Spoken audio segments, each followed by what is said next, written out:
جب میرے آقا صلی اللہ علیہ وآلہ وسلم کا وصال ہو گیا، جب آقا پردہ فرما چکے، تو بلال حبشی رضی اللہ تعالی عنہ کی کیفیات کیا تھی آپ جانتے ہیں؟ ان کی کیفیات انگلش میں سنا ہے، آج اردو میں بھی اسی واقعے پر اپنی گفتگو کو ختم کرتا ہوں۔ سیدنا بلال حبشی رضی اللہ تعالی عنہ کو جب میرے آقا صلی اللہ علیہ وآلہ وسلم کی جدائی کا درد اس قدر ہوا کہ جب مدینہ المنورہ کی گلیوں میں چلتے، ہر طرف میرے آقا صلی اللہ علیہ وآلہ وسلم کے چہرے والضحیٰ کو تلاش کرتے تھے، آقا کے حسن کے متلاشی تھے کہ کسی طرح آقا صلی اللہ علیہ وسلم کا حسین چہرہ میری نگاہوں کے سامنے آ جائے۔ اس حضرت مآب صلی اللہ علیہ وآلہ وسلم کے بارے میں دیگر صحابہ کرام علیہ رضوان سے بلال حبشی رضی اللہ تعالیٰ عنہ یہ سوال کیا کرتے تھے کہ کیا تم نے میرے محبوب کو کہیں دیکھا ہے؟ کیا تم نے میرے آقا کو کہیں دیکھا ہے؟ آقا صلی اللہ علیہ وسلم پردہ فرما چکے ہیں، میرے آقا صلی اللہ علیہ وسلم اس دنیا سے جا چکے ہیں، اور سیدنا بلال رضی اللہ تعالیٰ عنہ آقا صلی اللہ علیہ وسلم کے بارے میں صحابہ سے پوچھ رہے ہیں، طیبہ کی گلیوں میں سوال کر رہے ہیں، بتاؤ میرا محبوب کہیں دیکھا ہے؟ اور پھر وہ وقت بھی آتا ہے جب بلال حبشی رضی اللہ تعالیٰ عنہ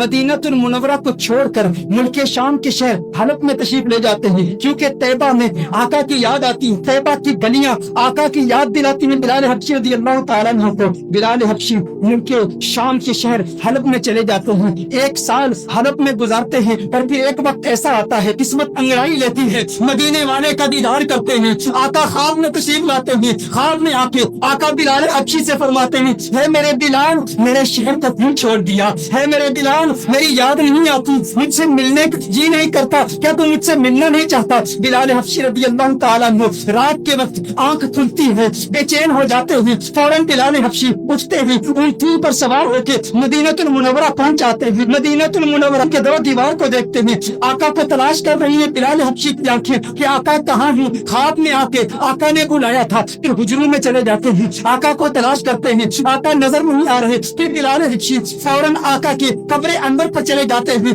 قبر انور پر رو رو کے کہتے ہیں، آقا غلام حاضر ہے، لبیک یا سیدی لبیک یا رسول اللہ۔ آقا دیکھیے آپ کا غلام آ گیا، آپ کا عاشق آ گیا، آپ نے خواب میں آ کے حکم ارشاد فرمایا بلال آ جا۔ بلال ملک شام کو چھوڑ کے حلب کو چھوڑ کے آقا آپ کی بارگاہ میں حاضر ہو گیا ہے، آقا میں آپ کی بارگاہ میں آیا ہوں، اور آپ پردے میں چھپ گئے ہیں، یا رسول اللہ صلی اللہ علیہ وسلم جلوہ دکھا دیجئے۔ اس کے فوراً بعد ایک کیفیت طاری ہوتی ہے، ایسی وجدانی کیفیت طاری ہوتی ہے کہ بلال حبشی بے ہوش ہو کر گر پڑتے ہیں۔ بہت دیر کے بعد صحابہ کرام علیہ رضوان بلال حبشی کو اٹھا کر باہر لے جاتے ہیں، جب باہر لے جاتے ہیں بلال حبشی آنکھ کھولتے ہیں، اس وقت مدینہ المنورہ کی گلیوں میں ہر طرف شورا ہے، ہر طرف ایک ہی شور ہے، سنا ہے بلال حبشی لوٹ کے آ گئے ہیں، سنا ہے آقا کا غلام لوٹ کے آ گیا ہے۔ چشمے تصور سے تخیل باندھیے ان گھڑیوں کا کہ جب مدینے کے باسیوں نے بلال حبشی کی اذانیں سنی تھی، آقا کی موجودگی میں سنی تھی،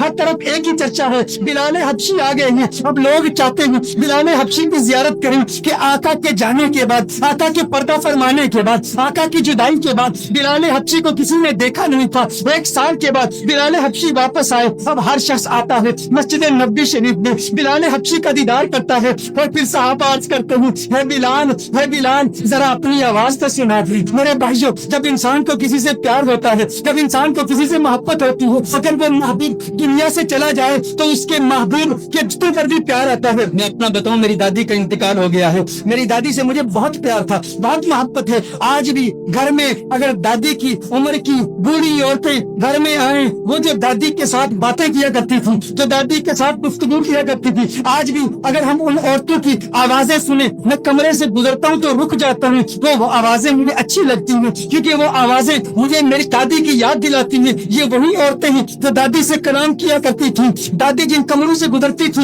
ان کمروں کو دیکھتا ہوں تو دادی کی یاد آتی ہے۔ اسی طرح جس سے انسان کو محبت ہوتی ہے تو معبود کے دوستوں سے بھی پیار ہوتا ہے، ان کی آوازوں سے بھی پیار ہوتا ہے، وہ لمحے یاد آتے ہیں، وہ گھڑیاں یاد آتی ہیں، وہ ساتیں یاد آتی ہیں۔ صحابہ بلال حبشی کے پاس آئے، بلال حبشی سے کہتے ہیں، اے بلال حبشی آج وہ اذان تو سنا دے جو آقا کے دور میں سنایا کرتا تھا، اے بلال آج وہ اذان سنا دے۔ بلال حبشی کہتے ہیں، اے صحابہ میرے بس کی بات نہیں ہے، مجھ کو معاف کر دو، کیونکہ جب وہ اذان سناتا تھا تب اشہد ان محمد رسول اللہ صلی اللہ علیہ وسلم پڑھتا تھا، چہرہ بددعا میری نگاہوں کے سامنے ہوتا تھا۔ آج اگر اذان پڑھوں گا آقا کا چہرہ کیسے دیکھوں گا؟ آقا کا چہرہ نظر نہ آیا، میرے لیے ناقابل برداشت ہے، میں برداشت نہیں کر پاؤں گا۔ صحابہ نے کہا ایک ہی ترکیب ہے، ایک ہی طریقہ ہے، آج بلال کسی کی نہیں سنے گا، لیکن دو شہزادے ایسے بھی ہیں جن سے آقا کو پیار ہے۔ آقا نے فرمایا جس نے ان سے پیار کیا اس نے مجھ سے محبت کی، تو ان کا دشمن وہ میرا دشمن، وہ کون ہے؟ وہ نواسے ہیں محمد عربی کے، وہ آقا کے نواسے ہیں۔ کہا اے بلال حبشی آج ہماری نہیں سنتے، ان شہزادوں کی تو سن لو۔ صحابہ حسنین کریمین کے گھر جاتے ہیں، حسنین کریمین کو بلا کے لاتے ہیں، امام حسین ہیں، بلال حبشی ہیں، امام حسین بلال حبشی کا ہاتھ پکڑتے ہیں۔ اے بلال دیکھ آقا کا نواسا آیا ہے۔ اے بلال ایک مرتبہ وہ آزان سنا دے، مجھے میرے نانا کی یاد ستا رہی ہے۔ بلال حبشی امام حسین کو اٹھا کے اپنی گود میں رکھ لیتے ہیں اور کہتے ہیں اے میرے آقا کے شہزادوں، میں تمہاری بات کیسے ٹال سکتا ہوں، تمہاری بات کیسے رد کر سکتا ہوں، میں سناؤں گا آزان، بتاؤ کہاں سناؤں؟ امام حسین بلال حبشی کے ہاتھ کو پکڑ کے فوراً مسجد میں لے جاتے ہیں، کہا اس مسجد کی چھت پہ کھڑے ہو کے آزان سناؤ۔ اب بلال حبشی آزان کرتے ہیں، طیبہ کی گھڑیوں میں بلال حبشی کی وہ آواز گونجتی ہے، اللہ اکبر اللہ اکبر اللہ اکبر اللہ اکبر، اشہد ان لا الہ الا اللہ اشہد ان لا الہ الا اللہ۔ مدینہ المنورہ کے بازاروں میں بلال حبشی کی آواز جب گونجتی ہے تو طیبہ کے مکین بچے بزرگ نوجوان مرد عورتیں سب کمروں سے باہر نکل آتے ہیں۔ یہ آواز ہمارے لیے آقا کی یاد تازہ کر رہی ہوئے، دیکھتے ہیں کہ بلال حبشی آ گئے تو ننھے بچے بھی اپنی ماں سے پوچھتے ہیں آقا کے مؤذن تو آ گئے، آقا کب آئیں گے؟